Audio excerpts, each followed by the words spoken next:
তো এখন আসো আমরা একটু কোশ্চেন সলভ করি। ও পার্সিপিসিসের প্রথমেই আসে নাউন, নাউনের কোশ্চেন দেখি। এখানে আমরা ম্যাথডেটের কোশ্চেন এবং কিছু বিসিএস কোশ্চেন সলভ করবো। তো প্রথমে একটা ডেন্টাল কোশ্চেন আছে, দেখো what type of noun is class? ক্লাসটা কোন নাউন? এখন নাউন আমরা জানি 5 প্রকার: proper noun, common noun, collective noun, material noun আর অ্যাবস্ট্রাক্ট নাউন। এর মধ্যে তোমরা জানো মোটামুটি কালেকটিভ নাউন দিয়ে একটা গ্রুপ অফ থিংস বা গ্রুপ অফ পার্সন বোঝায়। একটা শব্দ দিয়ে অনেকগুলা জিনিস একসাথে আছে এরকম বোঝায়, যেমন আর্মি সেনাবাহিনী, সৈন্যদের একটা বাহিনী, গ্রুপ। ক্যাটল গবাদি পশুর ঝাঁক, পোলট্রি পোলট্রি মুরগির ঝাঁক। ক্লাস ক্লাস মানে টিচার এবং স্টুডেন্ট সবাইকে নিয়ে একটা গ্রুপ, আসলেই তো একটা গ্রুপ, তাই না? সো এখানে ক্লাস, জুরি বিচারক মন্ডলী, সবাই বিচারকদের সবাই মিলে যে গ্রুপটা সেটা। কমিটি, হার্ড, এটা সাধারণত ক্যাটেলের একটা সিনোনিম শব্দ হিসেবে ব্যবহৃত হয়, এবার হার্ড অফ ক্যাটেল দুইটা একসাথে কনজুগেট হিসেবে ব্যবহৃত হয়। তাহলে কালেকটিভ নাউনটা তোমরা জানো। আচ্ছা, ম্যাটেরিয়ালটা আমরা একটু পরে বলবো। আরেকটা আছে হচ্ছে অ্যাবস্ট্রাক্ট নাউন, আমি এখানে লিখেছি দেখো। অ্যাবস্ট্রাক্ট মানে এমন কোনো কিছু যেটা কোনো ইন্দ্রিয় দিয়ে তুমি অনুভব করতে পারবে না, না তুমি স্মেল নিতে পারবা, না তুমি চোখে দেখতে পারবা, না শুনতে পারবা, জাস্ট ফিল করতে হবে, ইয়েস এটা আছে। সততা, হ্যাঁ দুনিয়াতে আছে সততা। ভালোবাসা, ইয়েস এটা দুনিয়াতে আছে। শৈশব, পিতৃত্ব, মাতৃত্ব, এই শব্দগুলা। তাহলে এটা অ্যাবস্ট্রাক্ট এন্ড দ্যাটস কালেকটিভ। বাকিগুলো একটু বলি দেখো। কমনের ক্ষেত্রে সাধারণ একটা শব্দ যেটা দিয়ে সবকিছুকে বোঝায়। যেমন আমি যদি বলি নদী, এই নদী দিয়ে দুনিয়ার সমস্ত নদীকে বোঝানো যায়। গার্ল শব্দ দিয়ে দুনিয়ার সমস্ত মেয়েকে বোঝানো যায়। বয় শব্দ দিয়ে দুনিয়ার সমস্ত ছেলেকে বোঝানো যায়। হিউম্যান দিয়ে দুনিয়ার সমস্ত মানুষকে বোঝানো যায়। তাহলে এই যে শব্দগুলা, এইগুলা যাবে কমনের মধ্যে। প্রপার মানে এক্স্যাক্টলি 1%। যেমন নিশাদ, আমি নিশাদ। বা আমি ধরো এখানে অনেকজন স্টুডেন্ট আছে, এর মধ্যে মৌরি আছে, মৌরি লিখে আমি বলতেছি মৌরি কেমন আছো। তো মৌরি মানে কিন্তু এই যে মৌরি আছে ওই মৌরি, এই যে একটা ইমোজি দিছে ওই মৌরি, তাই না?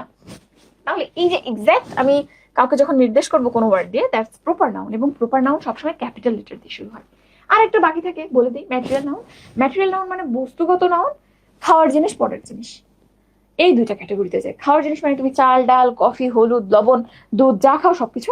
আর পরের জিনিস মানে মেটালিক জিনিসগুলো, যেমন হচ্ছে আয়রন, সিলভার, গোল্ড, এই ডায়মন্ড, এই জিনিসগুলো। তো এটাই হচ্ছে নাউনের মোটামুটি ক্লাস। তাহলে এখন ক্লাস কোন নাউন? তোমরা এবং আমি সবকিছু মিলে একটা গ্রুপ, দ্যাটস ক্লাস, একটা কালেকটিভ নাউন। তাহলে এখানে আনসার কি হবে? Collective noun. ওকে, এরপর দেখো what kind of noun is girl? Girl কোন নাউন বলো তো?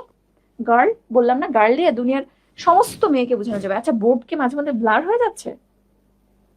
মেবি আমি সামনে আসলে ব্লার হচ্ছে, আমি স্লাইডটা দিয়ে দিব। তো এই যে গার্ল, গার্ল মানে কি? গার্ল মানে হচ্ছে মেয়ে। তো গার্ল দিয়ে দিনে সব মেয়েকে বোঝাচ্ছে, আমি তোমাকে বললাম already. That's common noun. Common মানে সাধারণভাবে সবাইকে বোঝাবে। তাহলে এই যে রিভার, বুক, বয়, হিউম্যান, সবগুলোই কমন নাউন। এবং প্রত্যেকটা কমন নাউনের অবশ্যই প্রপার ফর্ম থাকবে।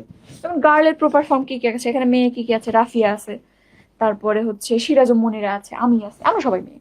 তাইলে এই গার্ল শব্দটার অনেকগুলো প্রপার পাইলাম: নদী, পদ্মা, মেঘনা, যমুনা। বুক, তুমি বইয়ের কথা বলো, ফিজিক্স, কেমিস্ট্রি, বায়োলজি, কত বই আছে। তো প্রত্যেকটা কমন নাউনের প্রপার ফর্ম থাকে, এতটুকু মাথায় রাখো। এখন আসো পরেরটায় যাই। What kind of noun is cattle? ক্যাটলটাও কিন্তু আমি এক্সাম্পলে পড়িয়েছি। ক্যাটল মানে গবাদি পশুর ঝাঁক বা গবাদি পশুর দল। তাহলে এটা কি হবে? দল। অবশ্যই এটা কালেকটিভ হবে। তাহলে এখানে আনসার হচ্ছে সি। দে আছে দেখো, সি। ওকে, এবার আরেকটা কোশ্চেন দেখো। Dash is not the only thing that tourist want to see. এখানে তোমাকে একটা বেসিক কনসেপ্ট জানা লাগবে, সেটা হচ্ছে আনকাউন্টেবল নাউন এন্ড কাউন্টেবল নাউনের কনসেপ্ট। কাউন্টেবল নাউন মানে যেটা গুণা যায়, আর আনকাউন্টেবল নাউন মানে যেটা গুণা যায় না। তো আনকাউন্ট মানে কি? আমি গুনতে পারছি না। তাহলে যদি আনকাউন্টেবল নাউনকে আমি বলি যে দুইটা, তিনটা, চারটা, এটাকে বলা সম্ভব? কারণ আমি যে জিনিস গুনতে পারি না সেই জিনিস একটা নাকি দুইটা নাকি তিনটা কিভাবে বলবো?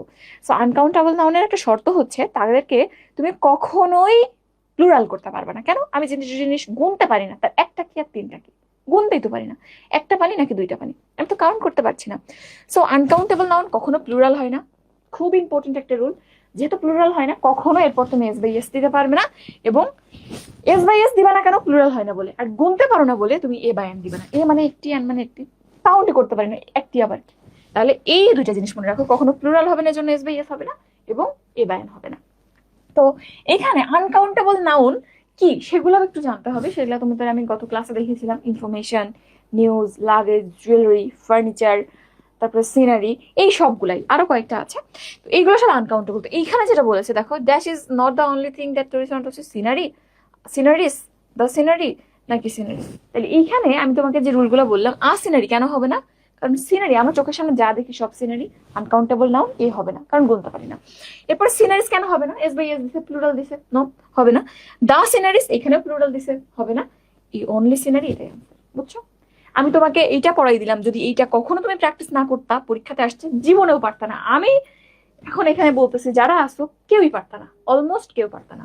প্র্যাকটিস এই জন্য ইম্পর্টেন্ট। আমি জানি না বুঝছো কিনা, যদি না বুঝো আরেকটু ক্লাস শেষে আবার একটু টেনে দেখে নিও। এখন আসো এই যে কোশ্চেনটা, I mean the process of collecting material for story.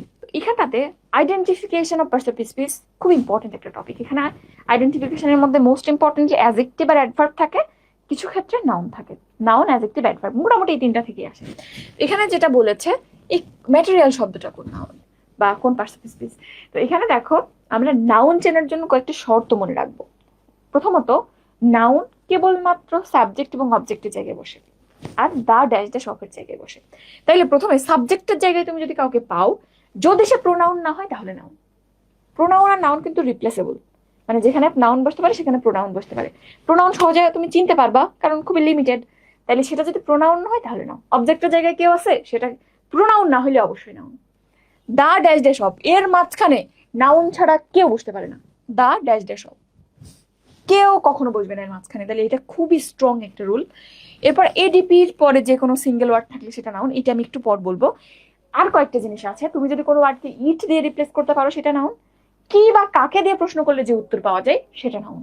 আমি বারবার নাউন বলতেছি, প্রোনাউনও কিন্তু হইতে পারে, কিন্তু তুমি প্রোনাউন চিনে এক্সক্লুড করতে পারবা বলে আমি প্রোনাউনটা বলতেছি না, এবং তোমার প্রশ্নে প্রোনাউন দিবে না কারণ সহজে চিনে যায়, হি সি ইট দে, এগুলো তো চিনাইছে।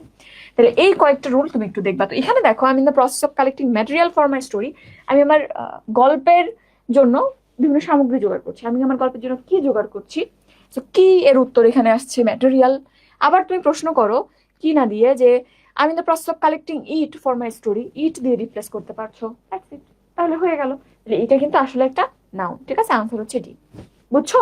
তাহলে এই কয়টা রুল খুবই খুবই ইম্পর্টেন্ট। প্রথম তিনটা অনেক আসে পরীক্ষাতে, এডিপির রুলটাও আসে, এটা আমি ডিটেলস তোমাকে বলবো। আচ্ছা, তো এটা তো গেল না, আর একটা কোশ্চেন ছিল নাই আর। আচ্ছা, তাহলে এরপরেটা আসো, মাটন ইজ হোয়াট? মাটন কি? তা আমি বলেছিলাম ম্যাটেরিয়াল নাউন দুইটা টাইপের মধ্যে পড়ে, খাওয়ার জিনিস আর পড়ার জিনিস। খাওয়ার জিনিসের মধ্যে রাইস, টি, হুইট, মাটন, ফ্লাওয়ার, যে কোনো কিছু হইতে পারে। আর পড়ার জিনিস মধ্যে গোল্ড, আয়রন, সিলভার, তারপরে ডায়মন্ড, যে কোনো কিছু হইতে পারে। তাইলে এই খাওয়ার জিনিস আর পড়ার জিনিসের ক্যাটাগরি মনে রাখবা, এটা 38তম বিসিএসে আসছে, পরে আরেকবার আসছে, এটা কিন্তু ইম্পর্টেন্ট। মাটন খাওয়ার জিনিস, কোন নাউন? Material noun. আনসার হচ্ছে সি। আচ্ছা, এরপরে the warning of the authority falls on deaf ears. এই যে ওয়ার্নিং শব্দটা, warning does the function of what? Warning, একদম চোখ বন্ধ করে noun, the dash dash of, the আর অফের মাঝখানে বসছে, কি হবে? নাউন ছাড়া হওয়ার কোনো কিছু হওয়ার সুযোগই নাই, কখনো তুমি এর মাঝখানে নাউন ছাড়া অন্য কিছু বসাইতে পারবে না। So the answer is noun, D, বুঝছো? তাহলে আমি তোমাকে যে কয়টা রুল লিখাইলাম, এই কয়টা রুল তুমি বুঝো, আর কিচ্ছু বুঝে লাগছে না। এরপর আসো, the heart of cattle is passing. এই হার্টটা কি হবে? আমি তোমাকে বলেছিলাম হার্ট এককভাবেও কালেক্টিভ নাউন হিসেবে ব্যবহৃত হয়, আবার কনজুগেট হিসেবে এই ক্যাটলের সাথেও বসে। তাইলে শুধু ক্যাটলও কালেক্টিভ, হার্ডও কালেক্টিভ, হার্ড অফ ক্যাটলও কালেক্টিভ, তাহলে এখানে আনসার কি হবে? অবশ্যই কালেক্টিভ। আচ্ছা, আবার আসছে দেখো, river. What kind of noun is river? কি বললাম? নদী, যে দুনিয়ার সমস্ত নদীকে বোঝানো যাবে, অফকোর্স, তাহলে এটা একটা কমন নাউন, যেখানে আনসার কি? Common noun. আচ্ছা আচ্ছা, এইগুলো আমরা ইন্টারচেঞ্জ অফ পারসেপটিভ স্পিচে পড়বো, আজকের টপিক না। এখন দেখো আরেকটা question, Shakespeare is a dramatist. তো ড্রামাটিস্ট শব্দটা কি? এটাও কিন্তু ড্রামাটিস্ট শব্দ দিয়ে দুনিয়ায় যত নাট্যকার আছে সবাইকে বোঝাচ্ছে, তাহলে কি হবে? Common noun. ভুল হবে কিন্তু, তুমি যদি একটু চিন্তা না করো তাহলে কিন্তু ভুল হবে, এবং চিন্তা করার সময় পরীক্ষার হল না, বাসায় বসে বসে প্র্যাকটিস করে। আচ্ছা, এরপর দেখো, forgiveness is a great virtue. এই ফরগিভনেসটা কোন পারসেপটিভ স্পিচ? ক্ষমাশীলতা। চোখে দেখা যায় ক্ষমাশীলতা? একজন মানুষ রাস্তা দিয়ে হেঁটে যাচ্ছে, সে মনে করো খুব ক্ষমা পড়েন, তুমি দেখে তাকে বুঝতে পারবা তার গা থেকে ক্ষমা ক্ষমা গন্ধ আসবে, নাকি কানে শুনতে পারবা? কিচ্ছু পারবা না, সেটা শুধু অনুভব করতে হয় তার অ্যাক্টিভিটি দেখে। তাহলে এটাই হচ্ছে সেই অ্যাবস্ট্রাক্ট নাউন। আমি তোমাকে বলেছিলাম কোনো ইন্দ্রিয় দিয়ে অনুভব করা যায় না। The answer is abstract, B, ঠিক আছে?